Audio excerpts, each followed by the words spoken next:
Bismillahirrahmanirrahim. Assalamualaikum warahmatullahi wabarakatuh dan selamat sejahtera semua. Jumpa lagi kita hari ini untuk kita sambung membincangkan buku teks tahun 1 KSSR Semakan Sains. Okey, hari ini kita berada masih lagi pada muka surat 73. Okey, di mana sebelum ni kita dah bercerita tentang ataupun telah membincangkan tentang objek yang boleh menyerap air dan objek yang tidak boleh menyerap air pada muka surat 72 dan 73 atas kan. Jadi hari ini kita nak kelaskan lah. Mula-mula kita kenal pasti dengan cara memerhati. Kita perhati, kita kena pastikan. Jadi sekarang ni, lepas kita kenal pasti, kita nak kelaskan pula. Kita dah tahu, kita kelaskan lah. Kelaskan tu macam mana? Macam kalau awak dekat sekolah, ada kelas pertama, ada kelas kedua, ada kelas ketiga, ada kelas apa nama-nama dia kan. Okay, kalau macam ini, ni pun sama. Kelaskan, tapi dia kelaskan mestilah berdasarkan ciri. Ciri apa? Kita belajar pun tajuk menyerap dengan tak boleh menyerap kan. Jadi dah tentulah ciri penyerapan lah. Jom kita lihat, terdapat pelbagai objek di dapur, di ruang dapur ni lah dekat muka surat 73 bawah ni.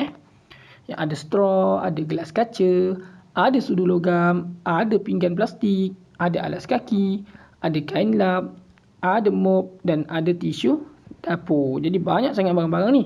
Jadi barang-barang yang kita nampak ni, yang kita senaraikan ni ada 1, 2, 3, 4, 5, 6, 7, 8 ni. Ada yang boleh menyerap air dan ada juga yang tidak boleh menyerap air. Jadi ini merangkumi 8.1.2 lah. Jadi halaman buku teks muka surat 51 atau buku aktiviti nanti kita akan buat. Jom kita lihat dulu ke surat seterusnya kita sambung.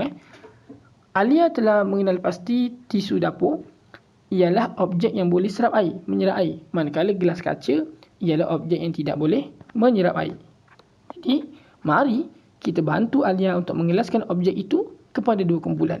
Maksudnya sebelum ni dia guna kemahiran memerhati. Kemahiran proses saya memerhati, dia perhati, oh ni boleh serap air ni. Ini tak boleh serap air. Lepas dia dah memerhati, dia pun kelaskan, dia bahagikan bahagian yang satu objek yang boleh menyerap air, yang sebelah lagi adalah objek yang tidak boleh menyerap air. Maka dia pun senaraikan tisu dapur, mop, alas kaki boleh serap air. Dan tidak boleh serap air pula adalah gelas kaca, sudu logam dan juga pinggan plastik. Okay, sekarang ni ada satu lagi tu. Yang terkosong kita tengok kat sini. Ada 8 kan.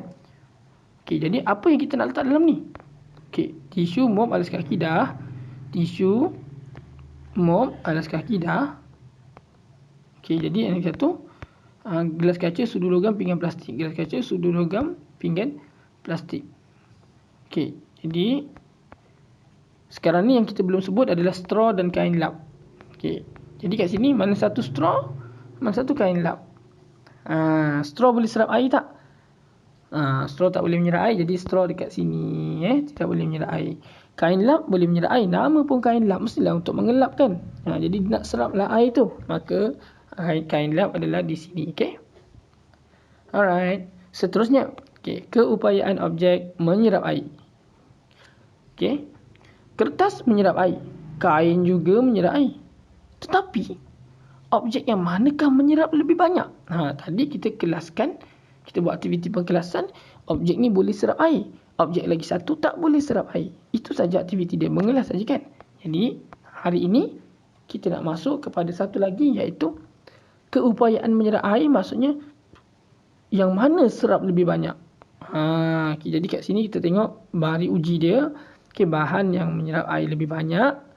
Alat dan bahannya adalah sebatang lidi, ada gam, ada air berwarna dan ada kain, surat khabar dan tisu dapur. Jadi kain, surat khabar dengan tisu dapur ni tiga-tiga boleh serap air. Cuma kita nak tengok mana yang boleh serap air lagi banyak kan. Okey, ini merangkumi 8.1.3 dan halaman aktiviti muka surat 52 dan 53. Sekejap tadi muka apa? Okey, jadi mungkin kita akan buat buku aktiviti dengan sangat banyak nanti. Kita cubalah mana yang kita bincang dulu. Okey, kita pergi kepada aktiviti ni dulu. Kita tengok. Okey, aktiviti ini boleh dijalankan secara kumpulan. Tapi kalau awak dekat rumah, awak boleh buat dengan ibu bapa awak supaya lebih baik. Jangan buat seorang-seorang nanti takut awak tak faham sangat, nanti kan lain jadinya. Okey. Langkah-langkahnya pertama, kita potong surat khabar. Okey, ni tengok sajalah kalau cikgu awak suruh buat, awak buat. Kalau tak, kita bincang kat sini sajalah. Potong surat khabar, tisu dapur dan kain mengikut saiz yang sama. Potong bagi dipastikan saiz yang sama. Okey. Kemudian lekatkan potongan objek pada sebatang lidi. Okay, kita lekatkan potongan objek tu pada sebatang lidi. Maksudnya kita buat macam ni lah. Macam buat bendera kan. Ada 3 line kat situ. Okey, apabila kita telah lekatkan potongan objek pada sebatang lidi yang kita buat macam bendera tadi tu kan. Pastikan sama saiz dia. Okey, lepas tu apabila dia telah sama, okey, kita pun dah lekat. Itu gunanya gam kita lekatkan, pastikan dia sama tau. Kalau tak sama nanti kan eksperimen dia jadi tak valid lah Okey, kemudian kita celupkan potongan objek ke dalam bikar yang mengandungi air berwarna. Maksudnya cara celup dia, ni sebenarnya aktiviti ni dia dah mudahkan kita tau. Kalau buku teks yang lama saya tak pasti, tapi buku teks yang baru ni bagus sebab dia dah suruh kita buat dekat lidi ni supaya kita senang nampak.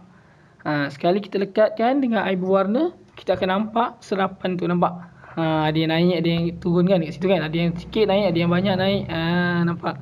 Jadi celupkan potongan objek ke dalam bikar yang mengandungi air berwarna. Kemudian kita biarkan selama 1 minit. Kenapa air tu kena berwarna? Kalau air tu tak berwarna, nanti apa jadi? Tak nampak lah kan serapan tu. Contoh kita letak air warna putih kat sini. Nanti kalau dia serap, kita tak nampak air tu. Air ni dia ni serap ke tidak? Putih je kan. Jadi sebab itu kita kena guna air berwarna. Kemudian kita angkat. Bila kita angkat, kita akan nampak dengan jelas. Okey, keputusan dia. Nampak ni. Mana yang paling menyerap air dan mana yang kurang menyerap air lah. Jadi perhatikan had warna air yang diserap oleh ketiga-tiga objek. Okey, jadi soalan dia kat sini. Okey, kalau awak buat, dia kan disuruh awak biarkan selama 1 minit kan. Kenapa kita kena biarkan selama 1 minit? Supaya nak bagi peluang dia menyerap. Okey. Okey, kemudian kalau dah buat eksperimen ini, barulah awak boleh jawab soalan kat bawah. Jadi kita bincangkan sajalah. Okey, soalan pertama, objek yang manakah menyerap air paling banyak? Yang paling tengah-tengah tu kan. Tengah-tengah tu apa tadi? Kita ada apa tadi? Surat khabar, tisu dapur dan juga kain. Yang tengah-tengah tu tisu kan. Jadi yang menyerap air paling banyak adalah tisu. Okey. Yang kedua, objek manakah menyerap air paling sedikit? Surat khabar. Okey. Mengapa? Okey, dia tanya kenapa kan. Yang pertama, objek mana menyerap air paling banyak? Tisu tadi. Mengapa? Kerana ia lebih tebal. Kan? Tengok sekejap kerana ia mungkin kerana ia paling tebal lah berbanding dengan kain, sebab kain dia nipis, kalau tisu dia tebal sikit kan. Okey, kalau mengapakah objek yang menyerap air paling sedikit? Surat khabar. Mengapa? Kerana ia paling nipis. Okey. Yang kedua. Okey, kemudian yang ketiga, susunkan objek mengikut keupayaan bahan menyerap air mengikut turutan menaik. Okey, jadi maksudnya menaik maksudnya memula yang paling tak serap kepada yang serap lah. Jadi kalau dalam eksperimen ni kita dapat tengok yang paling tak serap sekali adalah surat khabar. Okey. Jadi surat khabar, koma, lepas tu apa? Surat khabar, kain dan yang ketiga tisu. Okey, surat khabar, kain, tisu. Maksudnya dia semakin lama semakin menaik keupayaan menyerap air dia. Okey. Maka daripada eksperimen yang kita dah bincangkan ni, kita dapati bahawa yang pertama, tisu dapur ialah objek yang menyerap air paling tinggi. Sebab tu lah jual kat kedai tu tisu. Tisu kita beli untuk apa? Untuk lap lah kan. Sebab apa? Sebab dia lah menyerap air paling tinggi. Yang kedua, kertas surat khabar ialah objek yang menyerap air paling rendah. Bukan tak boleh nak serap air. Okey, boleh. Tapi dia tak menyerap air sangat lah. Yang paling menyerap air lebih banyak adalah tisu. Sebab tu kalau ada benda tumpah dekat lantai ataupun dekat meja, kita biasa guna tisu lah kalau sikit-sikit lah. Tapi kalau banyak kita guna mop lah kan. Okey. Jadi info guru, keupayaan menyerap air bermaksud kebolehan menyerap air. Okey, jadi dekat sini dah ada istilah sains keupayaan menyerap air, itu maksudnya adalah kebolehan menyerap air. Maksudnya keupayaan tu maksudnya sejauh mana dia boleh. Okey. Jadi perkataan keupayaan sebenarnya adalah kebolehan menyerap air. Okey.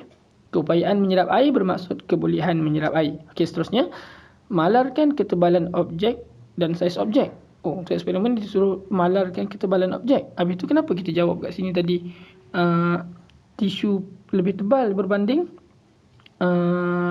berbanding surat khabar. Sedangkan kat sini dia kata malarkan ketebalan objek dan saiz objek.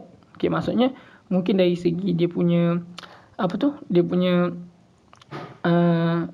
janganlah sampai kita berlipat-lipat. Kalau kita buat eksperimen ni, janganlah kita lipat-lipat surat khabar tu 3-4 helai. Ngelak lah nanti. Jadi kita kena, maksudnya kita pakai selai saja. Okey. Jadi kita pakai selai saja, maka kita akan dapat tengok tahap ketebatan dia. Okey, maksudnya dari segi dia punya structure tu sendiri dia dah tebal lah. Okey, bukannya kita buat secara kita tebal tambah 2-3 lapis macam tu. Okey, kemudian gunakan pewarna makanan untuk mewarnakan air. Okey, kita guna pewarna makanan lah. Okey, senang sikit. Tak warna hijau, warna kuning, tak warna kuning, warna merah. Okey, jadi ini adalah jawapan saya daripada pemerhatian saya. Kalau cikgu awak ada jawapan lain dekat soalan ni contohnya kan, awak boleh bincang dengan cikgu awak lah. Tak semestinya saya punya ayat ni betul, tapi tak semestinya juga saya punya ayat ni salah. Jadi boleh bincangkan dengan cikgu awak dekat sekolah. Okey. Alright. Jadi kita akan pergi kepada 175 dulu. Kita pergi kepada buku aktiviti. Okey, buku aktiviti kita tengok pada muka surat 51. Okey. 51. Siapa yang kalau awak nak rasa nak buat buku aktiviti ni, boleh buka dan buat dengan saya. Okey, mengelas objek serap air. Okey. Jadi kelaskan objek-objek berikut mengikut kumpulan yang betul. Dekat sini objek yang boleh menyerap air dan objek yang tidak boleh menyerap air. Jadi objek yang boleh menyerap air, kalau kita tengok kat sini dia bagi belon, kain lap, tisu dapur, cermin muka, kertas dan juga sudu besi. Okey, jadi ada dua. Satu objek tu boleh menyerap air, satu lagi tidak boleh menyerap air. Kat sini ada 3, kat sini ada 3 juga. Jadi senang saja kan. Belon menyerap air tak? Tidak boleh menyerap air. Okey, belon ni awak tulis dekat sini. Okey. Kain lap boleh serap air tak? Nama pun kain lap mestilah boleh serap air kan. Okey, kain lap awak letak dekat sini. Seterusnya, tisu dapur. Tisu dapur serap tak? Boleh menyerap air, awak tulis kat sini tisu dapur. Okey, dah ada 2 ni. Cermin muka, boleh tak cermin muka serap air? Tak boleh kan? Jadi cermin muka kena dekat sini. Okey. Kemudian kertas, tadi kita buat eksperimen, kertas surat khabar tu boleh serap air? Boleh kan, cuma sikit kan. Jadi tahu juga dekat sini, letak juga dekat sini. Kertas tu adalah objek yang boleh menyerap air. Kemudian sudu besi. Sudu besi pun dia tidak boleh menyerap air kan. Jadi tulis dekat sini. Maka kita akan dapati bahawa objek yang menyerap air adalah kain lap, tisu dapur dan juga kertas. Okey, yang tidak boleh menyerap air adalah belon, cermin muka dan juga sudu besi. Okey, jom kita pergi kepada muka surat seterusnya. Okey, kita tengok perbincangan berkenaan dengan mara uji ni. Serap sedikit ke serap banyak? Ini adalah eksperimen yang kita boleh jalankan juga. Biasanya eksperimen dalam buku aktiviti ini dia lain sikit dengan eksperimen kat dalam buku teks, tapi konsep dia sama.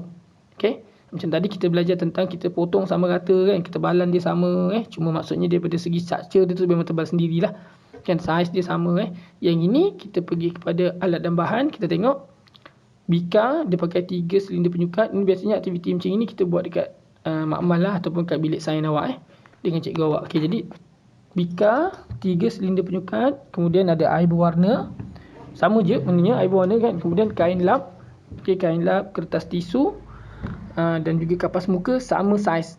Ni kita nak manipulasikan tadi, tapi kita kena malarkan ataupun kita kena samakan saiz dia supaya kita nak adil lah. Jadi kain lap tu kita kena sama saiz, kertas tisu kena sama saiz dan kapas muka kena sama saiz. Okey. Kemudian ada penyepit, ada corong turas. Okey, macam ni bentuk dia. Okey, kat sini. Air mestilah air berwarna ingat supaya apa? Mudah kita nak lihat dia punya air tu nanti. Walaupun kalau cara macam ni dia bukannya nampak serapan dia. Dia ni kita kena perah dia. Okey. Jadi cara dia kita rendamkan kain lap, kertas tisu dan kapas muka. Kita rendam tiga-tiga kat dalam ni. Kemudian bila kita rendam, kita akan selepas 20 saat, maksudnya kita ambil masa selama 20 saat untuk rendamkan. Kita bagi peluang air tu menyerap dekat kertas tisu, kain lap dan juga kapas muka. Kemudian bila dah 20 saat kita keluarkan tiga-tiga tu, keluarkan sansain, kemudian kita perahkan air ke dalam silinder penyukat, tiga-tiga silinder penyukat ni. Jadi kita perhatikan paras air dan kita tandakan air pada jadual ataupun dalam jadual di bawah lah. Jadi kita akan lihat kat sini, tandakan satu saja Okay, contoh kain lap, kertas tisu dan kapas muka. Bila kita perah seperah-perahnya kat sini, kita akan tengok kain lap dengan kertas tisu dengan kapas muka mana yang lebih tinggi, mana yang sederhana, mana yang rendah. Jadi awak rasa yang mana? Okey, kalau kita tengok dalam gambar ni, kita bayangkan kalau kita buat eksperimen. Okey, kalau kita tengok kepada kapas muka ni dia yang paling tebal tau. Walaupun dia kata saiz sama, tapi dia punya structure dia lagi tebal, dia boleh lagi menyerap tau. Jadi kapas muka ni sebenarnya tinggi. Kalau eksperimen saya lah, kalau awak buat dengan cikgu awak jadi jawapan lain, awak terima jawapan cikgu sebab eksperimen ni adalah masa kita buat, kita tuliskan dengan betul, dengan jujur. Okey, kalau saya, kapas muka tinggi. Kemudian kertas tisu sederhana. Okey, sederhana. Kalau kain lap dia rendah. Sebab apa? Sebab dia saiz dia kecil je. Kan sama-sama potong sama saiz kan. Jadi kain lap ni dia kalah sikit lah. Jadi kain lap rendah, kertas tisu sederhana dan kapas muka dia tinggi. Okey, ini jawapan saya lah. Kalau awak ada jawapan lain dengan cikgu awak boleh bincangkan. Tak semestinya jawapan saya itu betul lah. Ni cuma masa saya buat kat rumah hari tu. Okey. Kemudian jom kita tengok kepada soalan seterusnya. Nyatakan objek yang menyerap air paling banyak. Jadi kalau jawapan saya, eksperimen saya dapati kapas muka yang paling banyak. Tinggi tadi kan. Jadi saya tulis kat sini kapas muka. Okey, kemudian B, menyerap air paling sedikit. Yang saya tadi paling sedikit adalah kain lap. Rendah kan. Jadi saya akan tulis kat sini kain lap. Bergantung pada jawapan awak kat atas ni. Ingat eksperimen awak kalau jawapannya lain, atas ni dia kena ikut ke bawah ni pun lain. Okey, ikut pada jawapan masing-masing punya eksperimen lah. Okey. Okey. Kalau saya ikut jawapan yang saya bagilah sebab saya buat eksperimen tu. Okey. Yang kedua, susunkan objek tersebut mengikut keupayaan menyerap air secara turutan ataupun urutan menaik lah. Jadi